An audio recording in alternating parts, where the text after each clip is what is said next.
Les interviews du mardi soir à 19h. Nevers FM, toujours plus proche de vous. Bonsoir à tous et bienvenue dans vos interviews du mardi soir. Vous le savez, aujourd'hui nous sommes le 21 juin, ce soir fête de la musique. C'est l'été aujourd'hui et ça tombe bien, j'ai le plaisir d'accueillir ce soir deux spécialistes des panneaux solaires, Charlie Bourali et Andrea Daller-Mélina de la société Luminasol à Nevers. Bonsoir messieurs. Bonsoir. Et bienvenue sur les ondes de Nevers FM. Alors vous allez nous expliquer les atouts économiques et écologiques de ces panneaux solaires. Eh bien, les panneaux solaires photovoltaïques, en fait, sont développés en France maintenant. Ça fait, on va dire, une dizaine d'années que c'est vraiment pleine vogue. En Allemagne, depuis les années 80, on va dire que le photovoltaïque a pris une bonne place par rapport au nucléaire. Nous, en France, on est resté basé vraiment sur le nucléaire. Le particulier, le professionnel paye, on va dire, sa facture d'électricité tous les mois ou tous les ans. En fait, voilà, depuis une dizaine d'années aujourd'hui, le photovoltaïque a pris une bonne place, on va dire, dans la tête des Français, dans le sens où on a développé le système donc photovoltaïque avec revente de l'électricité produite. C'est-à-dire qu'aujourd'hui, l'avantage du particulier, c'est qu'on peut payer sa facture électrique grâce à la revente des panneaux solaires. En fait, le principe est simple. Aujourd'hui, on installe donc des panneaux solaires sur une toiture. On a des puissances allant donc on va parler en mètres carrés, de 20 mètres carrés jusqu'à 60 mètres carrés, générant un revenu. Il y a un investissement de base. En fait, le principe, c'est de l'autofinancer, comme un projet immobilier où on a un loyer qui rentre et on paye le financement avec ça. Donc, on part sur 20 ans de contrat. Donc le particulier signe un contrat avec EDF, on a donc un revenu tous les ans, donc le client fait sa déclaration comme une déclaration de revenus et donc reçoit, là au lieu de payer comme les impôts, il reçoit lui un chèque qui lui sert donc à autofinancer son projet. Sur 20 ans, on va dire que les 8 à 9 premières années servent à payer donc le financement et les 11 années derrière lui servent donc à se générer un revenu. Est-ce qu'on a suffisamment de recul maintenant à l'heure actuelle concernant la durée de vie des panneaux solaires ? Alors oui, on va dire qu'il y a 10-15 ans en arrière, je pense qu'on était un peu dans le flou, dans le sens où même au niveau recyclage, les panneaux solaires, tous les clients nous appellent, nous disent voilà comment on recycle, c'est vraiment le sujet principal quand on installe les clients, qu'est-ce qu'on fait dans 20 ans ? Comment c'est recyclé. Aujourd'hui, on installe quand même des panneaux solaires où 99,9%, pour pas dire 100%, des matériaux sont recyclés. Donc ça reste des matériaux ferreux, non ferreux. Donc du verre laminé, c'est comme un pare-brise de voiture. Hein. Je veux dire, c'est du verre. Il y a de la silice à l'intérieur. C'est un minerai, donc c'est extrait du sable. Et donc aujourd'hui, voilà. Donc on a quand même assez de recul pour déjà en termes d'investissement et d'amortissement prévenir les clients et leur dire voilà, à une centaine d'euros près, vous dire qu'est-ce que vous allez gagner à l'année. Et même d'ici 20 ans, prévoir un petit peu ce qui peut être fait. Donc les panneaux ont une durée de vie donc d'une trentaine d'années. Hein. On sait que nous, les fabricants nous donnent 25 ans de performance en sortie d'usine. Donc déjà, on est 5 ans au-delà du contrat. Et en plus de ça, on a donc la garantie donc qui est de 10 ans et la garantie de performance de 25 ans. Donc on est, on va dire, serein sur le fait de commercialiser ces produits aujourd'hui. Et ces panneaux, justement, sont en constante évolution également au niveau performance. Au niveau performance, au niveau esthétique, quand on voit ce qu'on a installé, nous, il y a même 8 ans en arrière, on a installé des panneaux qui faisaient 180 watts, qui mesuraient 1m30 par 1 mètre, et qui faisaient 7-8 cm d'épaisseur. Aujourd'hui, on a des panneaux qui sont donc du verre laminé, donc qui mesurent 1 cm d'épaisseur, c'est du verre. On a même des panneaux aujourd'hui souples qui peuvent se déposer sur les toits des grandes surfaces, des hypermarchés, des hôpitaux. Donc on voit même des avions maintenant qui volent autonomes. Donc voilà, aujourd'hui on est vraiment en pleine évolution. L'État a favorisé, on va dire, de 2007-2008 jusqu'à 2011 un crédit d'impôt. Donc ça a incité les personnes à installer ces panneaux solaires. Aujourd'hui il n'y a plus de crédit d'impôt donc sur le système photovoltaïque pur. Il y en a sur tout ce qui est ballon d'eau chaude, système aérovoltaïque, etc. Mais voilà, le sujet principal aujourd'hui, il est dans tous les cas, d'ici 10 ans, vraiment que les personnes prennent conscience que l'autonomie se fera grâce aux panneaux solaires, à l'éolien. Donc voilà, dans le monde entier aujourd'hui, on en parle et je pense que c'est l'avenir. Et alors, on va prendre un exemple. Par exemple, une famille, un couple, 3 enfants, une superficie de 20 mètres carrés de panneaux photovoltaïques sur le toit.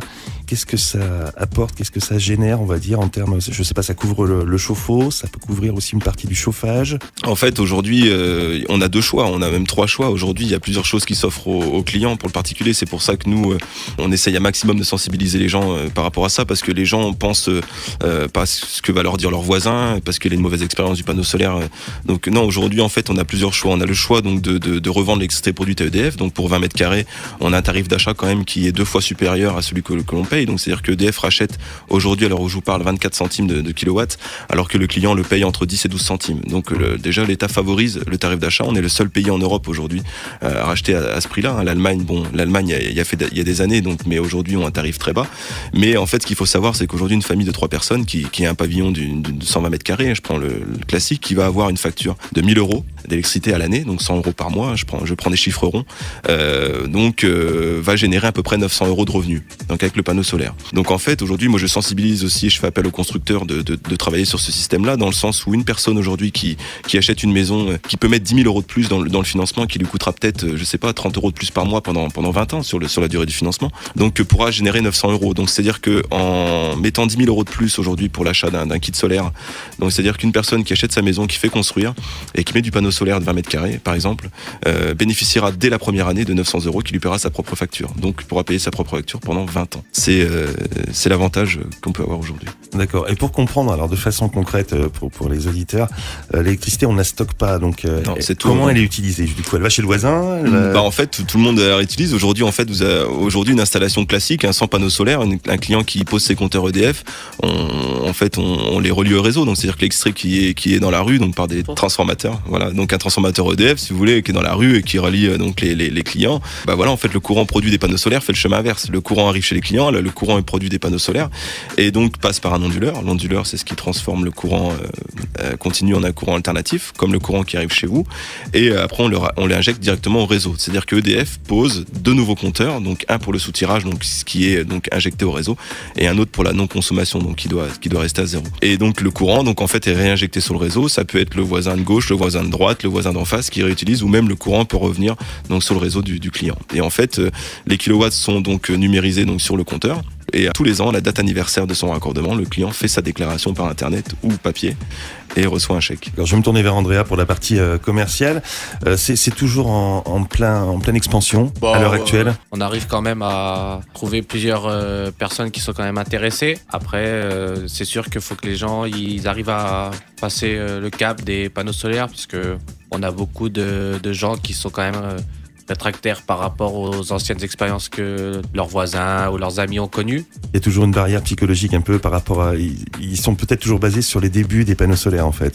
Je pense que oui, mais après ce qu'il faut savoir, c'est que maintenant on a quand même beaucoup de recul.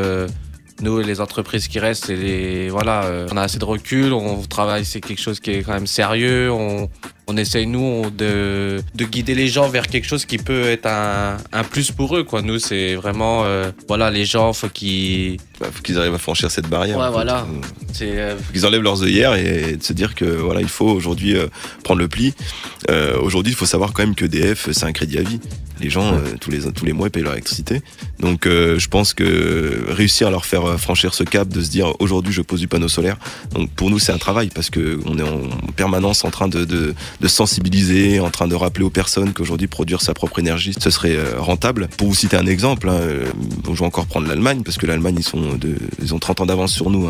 En matière d'écologie, sur pas mal de niveaux. Voilà. Et donc, pour vous citer un exemple, en Allemagne, l'électricité, en fait, produite n'est jamais perdue, dans le sens où eux, ils partent sur le principe de ne plus revendre, ils partent sur le principe de l'autoconsommation pure et simple. Donc, en fait, en Allemagne, la journée, les gens vont travailler. Et donc, ce sont les entreprises, les industries qui ont besoin d'électricité. Donc, les panneaux solaires qui sont posés, sur les toitures des maisons, donc produisent pour les industries. Comme ça, l'industrie profite d'un courant gratuit qui est produit par les particuliers. Et donc, les week-ends, quand les industries et les entreprises sont fermées, les entreprises produisent pour le particulier. Quand le particulier est chez lui, le courant donc est gratuit aussi.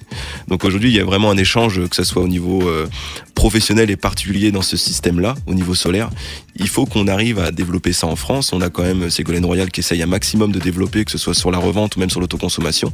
Elle se bat en permanence avec les politiciens pour réussir justement à maintenir ce système qui est pour moi et pour pas mal de personnes, je pense, dans le métier, l'avenir. On en a parlé de Ségolène Royal avec monsieur Fabrice Berger, vice-président de l'ADN en charge justement du développement durable il n'y a pas longtemps. Quelle est votre clientèle? Comment elle se décompose? Est-ce que vous avez plus de particuliers? Vous avez des entreprises? Vous avez des collectivités? Eh bien, en fait, aujourd'hui, on a à l'heure où je vous parle, on a deux types de clientèle. On a donc le particulier, donc comme vous et moi. On a donc le professionnel. Donc le professionnel, il va se décomposer en plusieurs parties. On peut avoir le garagiste, on peut avoir l'agriculteur, parce que l'agriculteur aujourd'hui veut se créer un revenu, veut développer aussi. Donc ils ont des toitures immenses. Composés de fibrociment, qu'ils soient amiantés ou pas, mais voilà, ils veulent aujourd'hui optimiser leur surface de toit parce que c'est vrai que c'est immense. Donc voilà, on a développé vraiment 2 secteurs de clientèle. Après, moi, je souhaite développer aussi d'autres secteurs. J'ai des projets en tête, donc dont je ferai part par la suite via mon site internet et Facebook. Ça commence tout juste à se développer, mais je pense qu'il y a un gros et on va dire énorme potentiel sur le secteur donc des collectivités, des industries. Que ce soit pour la revente ou même l'autoconsommation. Donc voilà, mais on va développer, je pense, un maximum de clientèle. Et est-ce qu'il y a dans le département des projets de parcs de panneaux photovoltaïques ? Pas à ma connaissance, non ? Pas à ma connaissance, non, j'ai pas entendu parler. Nous, on essaie de sensibiliser. On va sensibiliser, on va se développer avec Andrea. On va essayer de trouver un partenariat avec des communes, avec des entreprises pour développer. En fait, aujourd'hui, le panneau solaire peut se poser au sol, peut se poser sur les toits. Ouais. On a des toitures, on va dire, immenses qui ne servent à rien aujourd'hui, qui ne sont même pas utilisées. Et ce qu'on veut, c'est ça, nous, c'est vraiment développer ce secteur-là et se dire que voilà, les clients, ils verront peut-être dans 5 ans, dans 10 ans, ils se rendront compte que au final, c'est pas bête et d'avoir un courant gratuit, recevoir sa facture EDF divisée par 2, ça peut être intéressant aussi. Ça peut le faire, c'est clair. Mais écoutez, merci beaucoup en tout cas de nous avoir apporté toutes ces précisions. On va rappeler comment on peut vous joindre, donc la société Luminasol à Nevers. Votre adresse déjà ? Moi, je suis au bureau, mon bureau est de rue Claude-Tillier. Donc dans la rue de l'Ancien Cinéma. Voilà mon site internet, donc www.luminasol.fr, et donc j'ai une page Facebook où je diffuse pas mal d'informations, notamment on va dire 90% des photos de chantier, et voilà, les personnes équipées peuvent laisser leur avis. Voilà, on essaye un maximum de trouver une relation de confiance et de transparence avec les clients, de manière à ce que quand on voit des nouveaux clients, des clients potentiels, qu'on puisse s'appuyer sur ces choses-là. Et par contact téléphonique, je suppose. Voilà, donc 03 86 21 06 98. Eh bien écoutez, Charlie Andrea, merci beaucoup d'être venu sur les ondes de Nevers FM. Merci à vous. Les interviews du mardi soir à 19h. Nevers FM, toujours plus proche de vous.